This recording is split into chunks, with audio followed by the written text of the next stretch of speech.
여러분, 관상학에서 말하는 부자가 되는 궁극적인 수단이 무엇일까요? 그럼 풍수학에서 말하는 부자가 되는 궁극적인 수단은 또한 무엇일까요? 네, 그럼 사주학은 어떠할까요? 스스로의 공명을 얻어 번영을 얻는 수단. 네, 이 모든 것은 분명 가족 간에 화합하여 화목을 얻는 것일 것입니다. 맞습니다. 하여 관상학에서는 심상이 최고라고 했으며, 또한 풍수학에서는 집안의 번영을 얻는 여러 가지 요인들에 관해 말하고 있으며, 우리 사주학에서 역시 인성이 최고라고 하여 가족들 간의 화합을, 화목을 강조하고 있으니 말입니다. 여러분, 분명 그러합니다. 혹 누구는 나만 잘나고 나만 똑똑하면 성공할 수 있고 번영할 수 있으며 행복한 삶을 살아갈 수 있다라고도 할 수 있지만, 이는 분명 성공해보지 못한, 번영해보지 못한, 또한 지금도 행복을 누리지 못하고 있는 사람의 푸념입니다. 네, 이 사람은 성공한 사람, 행복한 삶을 살아가고 있는 사람, 또한 많은 부자분들의 겉만 본 것이라는 거죠. 자, 여러분, 왜 번영하려면 가족들 간에 화목해야만 하는지, 또한 이것을 얻기 위해서는 어떻게 해야 하는지 시작해 보도록 하겠습니다. 여러분, 안녕하세요. 이정재입니다. 여러분, 얼마 전 한 갤럽의 설문조사에서 한국의 대표적인 부자들의 성공 요인으로 선택된 문장이 바로 가족들 간의 화목이었다는 뉴스가 나온 적이 있었죠. 맞습니다. 실제로 부자가 된 사람들은 한결같이 가족이 화목해야, 또 가족들 간에 서로 행복함을 느껴야 성공도 할 수 있고 또 번영도 할 수 있으며 부자도 될 수 있다고 이야기를 하고 있다는 거예요. 네, 하여 우리의 조상님들도 수신 제가 이후에 치국이고 평천하라고 이야기도 하셨으며, 제가 즉 가정의 안정을 이루지 못한 사람은 아무리 능력이 뛰어나더라도 중용하는 일은 없으셨던 것입니다. 네, 여러분, 분명 그러합니다. 여러분 배우자분의 성공을 원하시나요? 여러분의 자제분들의 성취와 행복을 원하시나요? 그럼 먼저 여러분의 가정을 돌아보셔야 합니다.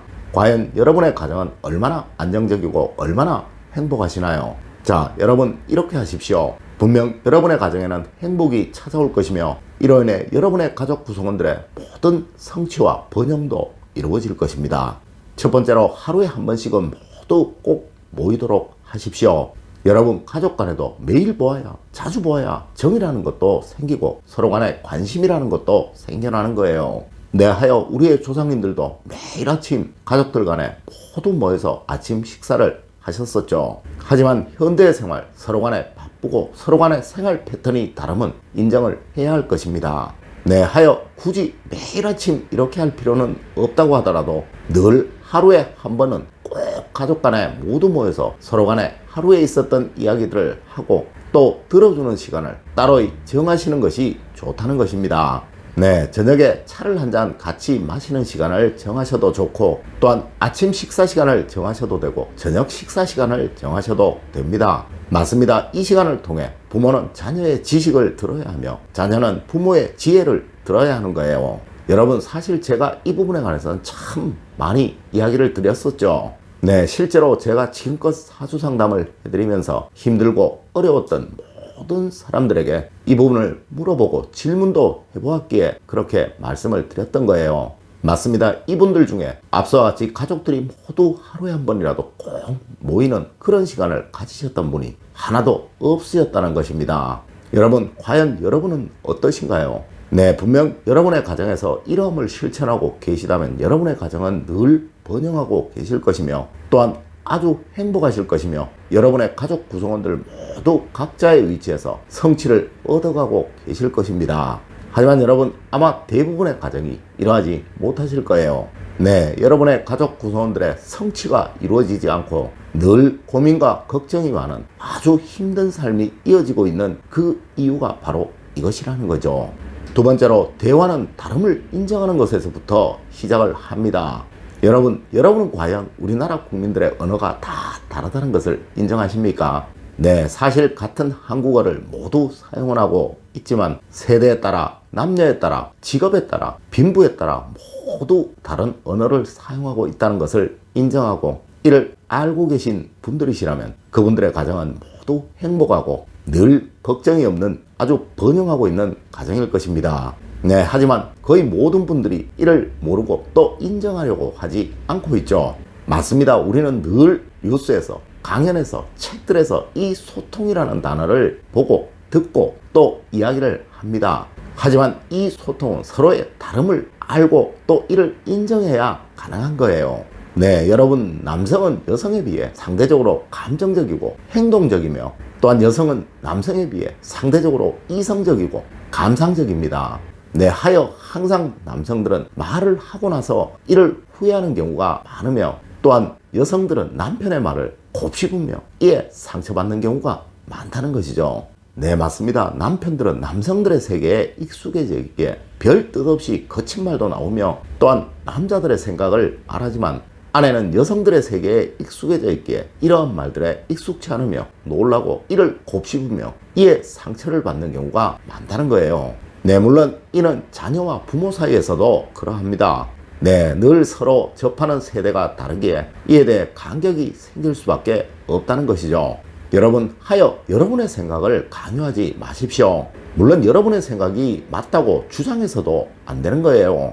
여러분, 과거 세대가 힘들고 어려운 삶을 살았기에 다 낡은 프라이팬이 아까워서 버리지도 못하는 것이며 요즘 세대는 이러함을 겪어보지 못한 세대이며 또한 건강을 중요시하는 세대이라 이 낡은 프라이팬이 반드시 버려져야 할 물건이라고 생각을 하는 거예요. 네, 이렇게 서로 다름을 인정하십시오. 그래야 대화가 이루어지고 소통이라는 것이 생겨나게 되며 이로 인해 정이 생기고 관심이 만들어지게 되며 또한 가족 구성원들 간에 외롭지 않은 삶, 행복한 삶이 만들어지게 되는 거예요. 세 번째로 서로의 장점을 인정해 주십시오. 여러분, 항상 부모와 자녀의 간격은 가르치려는 마음, 인정하지 않으려는 마음에서 생겨나게 됩니다. 내일을 간혹 세대 차이라고 말을 하지만요, 사실 여러분도 곰곰이 생각해 보시면 그 시절에는 여러분도 그렇게 행동을 하였으며 이는 사실 절대 여러분의 자녀분들이 여러분의 나이가 되어보지 않고서는 이해할 수가 없는 여러분의 마음인 거예요. 네, 그래서 우리 조상님들은 부모가 되어 보아야 부모의 마음을 안다고도 하셨었죠. 물론 여러분의 인생 경험을 알려주고 싶은 것, 그 마음 이해합니다. 물론 당연히 부모라면 그러하겠죠. 하지만 여러분은 경험해보지 못한 일을 누가 말로 가르쳐준다고 해서 그것을 할 수 있는 적이 있으시던가요? 여러분, 운전면허 따실 때 강사가 말로 가르쳐 주었다면 여러분들 운전을 할 수 있었겠습니까? 네, 직접 운전을 하시면서 경험을 해 보아야 몸에 익숙해지는 것이죠. 맞습니다. 여러분, 세상 모든 것이 그러합니다. 절대 말로는 단 하나라도 가르쳐 줄 수가 없는 거예요. 네, 하여 여러분 자녀분들에게 무엇인가 가르쳐 줄 것이 있으시다면 먼저 여러분이 몸으로 행하셔야 하는 거예요. 여러분, 몸으로 행하시고 직접 행동으로 실천을 하십시오. 여러분이 하시지 않는 것을 절대 자녀들은 말만 듣고 따라하지 않습니다. 물론 자녀된 자라면 부모의 말씀들이 그들의 인생 경험에서 나온 말이라는 점, 또한 그것이 정답이라는 점을 인정을 해야겠죠. 여러분, 오늘은 번영하는 가정이 되기 위해 가족 간에 소통하는 법, 이를 통해 더 깊은 관심을 갖고 외롭지 않은 행복한 가정을 만들어가는 법에 관해서 이야기를 나눠보았습니다. 여러분, 오늘 알려드린 이야기 꼭 명심하셔서 여러분의 가정에 늘 소통과 이를 통해 행복이 만들어지는 그런 가정이 되시길 기원드리겠습니다. 늘 올바른 학문과 올바른 지식을 여러분들께 전하도록 노력하겠습니다. 여러분, 긴 시간 감사드립니다. 감사합니다.